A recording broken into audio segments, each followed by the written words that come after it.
नमस्कार. गुलमोहर किचनमध्ये आपल्या सर्वांचं स्वागत आहे. तर आज मस्त असे पोह्यांचे पौष्टिक कुरमुरीत असे लाडू बनवणार आहे. खूप छान असे आणि कुरकुरीत कुरमुरीत चवीला लागतात. खूप छान होतात. करून पहा नक्की एकदा. तर यासाठी मी इथे अर्धी वाटी किसलेलं खोबरं घेतलेले आहे आणि अगदी 2 ते 3 चमचे तीळ घ्यायचे आहेत.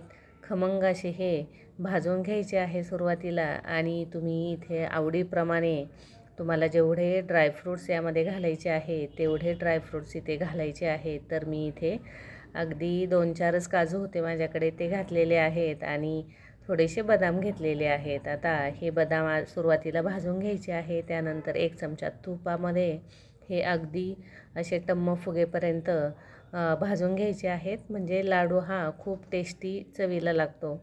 तर आता 1 चमचा मी परत तूप इथे घातलेलं आहे आणि या तुपावर मस्त असे कुरकुरीत होईपर्यंत आपल्याला हे पोहे भाजून घ्यायचे आहेत. पोहे इथे मी 1 वाटी वापरलेले आहेत. तुम्ही इथे 1.5 वाटीसुद्धा पोहे वापरू शकता. इथे पाहू शकता या प्रकारे आपल्याला हे कुरमुरीत असे पोहे भाजून घ्यायचे आहे.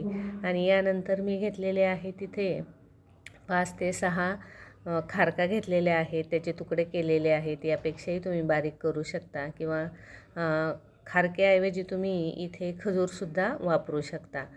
आता यानंतर सगळ्यात शेवट आपल्याला 1.5 वाटी किंवा पावणे 2 वाट्या जरी इथे पीठ घेतलं गव्हाचं तरी पण चालू शकतं. मी इथे पावणे 2 वाटी हे गव्हाचं पीठ वापरलेलं आहे. सुरुवातीला गव्हाचं पीठ हे भाजून घ्यायचं आहे. त्यानंतर आपल्याला भरपूर तूप इथे लागणार आहे. तर 2 वाट्यांना 1 वाटी तूप आपल्याला इथे लागतं. तर मी अर्धी वाटी तूप हे पीठ भाजताना घातलेलं आहे. आता त्यानंतर इथे पाहू शकता या प्रमाणामध्ये आपल्याला हे पीठ भाजून घ्यायचं आहे आणि त्यामध्ये मी 1 वाटी गूळ घातलेला आहे. गॅस बंद केलेला आहे. आता हे मिश्रण थंड होईपर्यंत ह्या ज्या गोष्टी आधी भाजून घेतलेल्या आहेत तुपावर, त्या आता आपल्याला सुरुवातीला बारीक करून घ्यायच्या आहेत. 2 बॅचमध्ये या बारीक करून घ्यायच्या आहेत. हे पहा याप्रमाणे हे असं बारीक करून घ्यायचं आहे.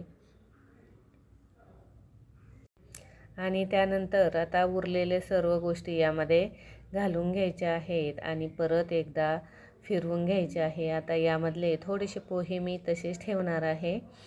तर मी ते तुम्हाला सांगणारच आहे का ठेवलेत म्हणून. आणि आता हे थंड झालेलं जे मिश्रण आहे गुळाचं आणि गव्हाच्या पिठाचं, तर ते सुद्धा आपल्याला यामध्ये बारीक करून घ्यायचं आहे. म्हणजे लाडू बांधायला ना खूप सोपे पडतात. काय होतं, सगळं कोरडं मिश्रण जर झालं तर लाडू हे बांधले जात नाहीत. मग काय करायचं की हे मिश्रण आपल्याला मिक्सरला परत फिरवायचं आहे. आणि आता इथे पाहू शकता मी परत पाऊण वाटी हा गूळ यामध्ये घातलेला आहे. कारण 2 वाट्या कणिक होतं, पावणे 2 वाट्या कणिक होतं म्हणून पावणे 2 वाटी मी इथे गूळ वापरलेला आहे.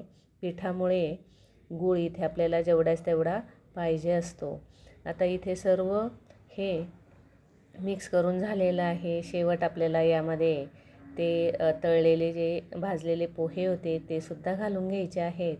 आणि थोडंसं चवीनुसार आपल्याला इथे जायफळ किसून घ्यायचं आहे. जायफळाची टेस्ट या लाडूमध्ये खूप छान अशी येते.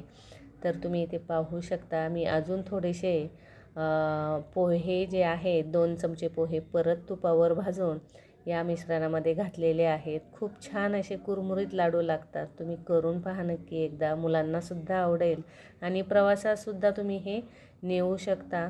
खूप छान आणि पौष्टिक असतात गूळ घातल्यामुळे. आणि इतर गोष्टी पण असतात त्या पण खूप पौष्टिक आहेत. हे पहा अगदी सहज असा हा लाडू बांधला जातो. जर तुमच्याकडून जर लाडू लवकर बांधला नाही तर काय करायचं, निम्मं मिश्रण घ्यायचं आणि मिक्सरला परत बारीक फिरवायचं. आपोआप त्याला तूप सुटतं आणि त्या निम्म्या मिश्रणामध्ये हे मिश्रण एकत्र केलं की या प्रकारे लाडू हे बांधून घ्यायचे आहे. हे पहा याप्रमाणे हातावर असा गोल गोल लाडू फिरवला की आपोआप त्यामधलं जे तूप आहे ते रिलीज होतं. हा व्हिडिओ तुम्हाला जर आवडला असेल तर लाईक, शेअर, कमेंट आणि सबस्क्राईब करायला विसरू नका.